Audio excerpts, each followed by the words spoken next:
Hello. Today is Wednesday, April the 8th, and today we're reading the 24th chapter of the book of Matthew.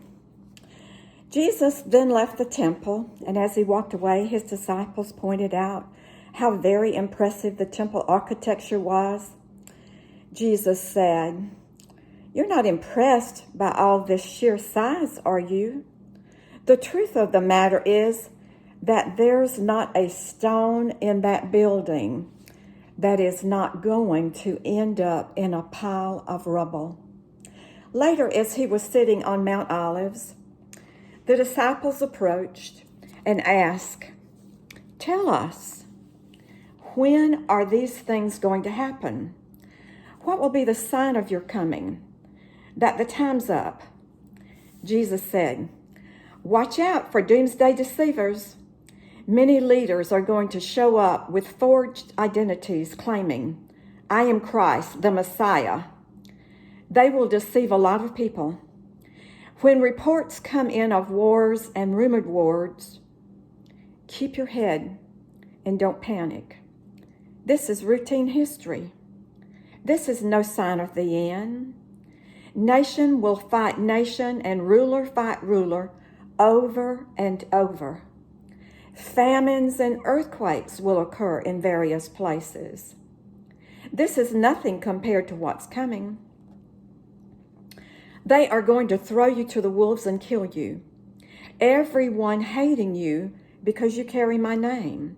And then, going from bad to worse, it will be dog eat dog, everyone at each other's throats, everyone hating each other. In the confusion, lying preachers will come forward and deceive a lot of people. For many others, the overwhelming spread of evil will do them in. Nothing left of their love but a mound of ashes. Staying with it, that's what God requires. Stay with it to the end. You won't be sorry, and you will be saved." All during this time, the good news, the message of the kingdom, will be preached all over the world, a witness staked out in every country, and then the end will come. But be ready to run for it when you see the monster of desecration set up in the temple sanctuary. The prophet Daniel described this. If you've read Daniel, you'll know what I'm talking about. If you're living in Judea at this time, run for the hills. If you're working in the yard, don't return to the house to get anything. If you're out in the field, don't go back and get your coat. Pregnant and nursing mothers will have it especially hard. Hope and pray this won't happen during the winter or on a Sabbath. This is going to be trouble on a scale beyond what the world has ever seen or will see again. In these days of trouble, were left to run their course, nobody would make it. But on account of God's chosen people, the trouble will be cut short. If anyone tries to flag you down, calling you, "Here's the Messiah," or points, "There he is," don't fall for it. Fake messiahs and lying preachers are going to pop up everywhere. Their impressive credentials and bewitching performances will pull the wool over the eyes of even those who ought to know better. But I've given you a fair warning. So if they say, "Run to the country and see him arrive," or "Quick, get downtown, see him come," don't give them the time of day. The arrival of the Son of Man isn't something you go to see. He comes like swift lightning to you. Whenever you see crowds gathering, think of carrion vultures circling, moving in, hovering over a rotting carcass. You can be quite sure that it's not the living Son of Man pulling in those crowds. Following those hard times, sun will fade out. Moon will cloud over. Stars fall out of the sky. Cosmic powers tremble. Then, the arrival of the Son of Man, it will fill the skies. No one will miss it.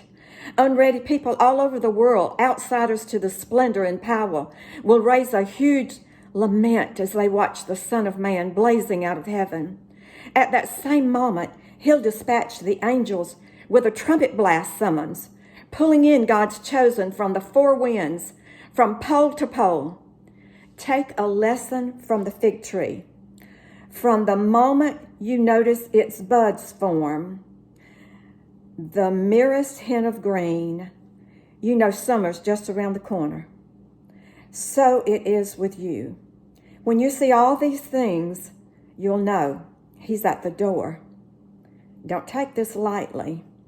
I'm not just saying this for some future generations, but for all of you. This age continues until all these things take place. Sky and earth will wear out. My words won't wear out. But the exact day and hour, no one knows that. Not even heaven's angels, not even the Son. Only the Father knows. The arrival of the Son of Man will take place in times like Noah's. Before the great flood, everyone was carrying on as usual, having a good time, right up to the day that Noah boarded the ark. They knew nothing until the flood hit and swept everything away. The Son of Man's arrival will be that. 2 men will be working in the field. 1 will be taken, 1 left behind. 2 women will be grinding at the mill. 1 will be taken, 1 left behind. So stay awake, alert. You have no idea what day your master will show up. But you do know this. You know that if the homeowner had known what time of night the burglar would arrive, he would have been there with his dog to prevent the break-in. Be vigilant, just that. You have no idea when the Son of Man is going to show up.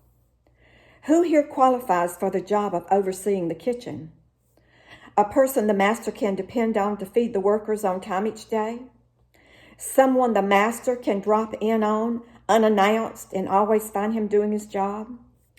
A God-blessed man or woman, I tell you, it won't be long before the master will put this person in charge of the whole operation.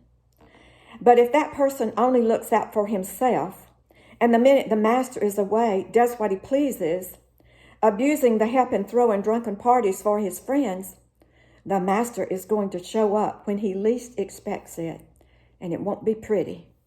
He'll end up in the dump with the hypocrites, out in the cold, shivering, teeth chattering.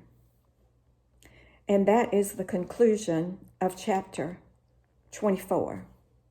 And so he told us about the signs to look for. He said, be ready. No one knows when I'm coming, but keep working until Jesus comes. And that's what he calls us to do.